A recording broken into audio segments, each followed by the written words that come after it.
At least 9 passengers were killed and 36 others injured, including women and children, in a road accident on the coastal highway near Ormara, Gwadar district.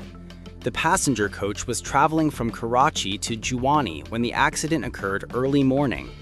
According to highway police, the coach overturned at a sharp turn due to overspeeding after the driver lost control. 9 passengers died on the spot, rescue officials confirmed. The injured and bodies were shifted to Ormara Hospital for treatment and legal formalities. Authorities have launched an investigation into the incident.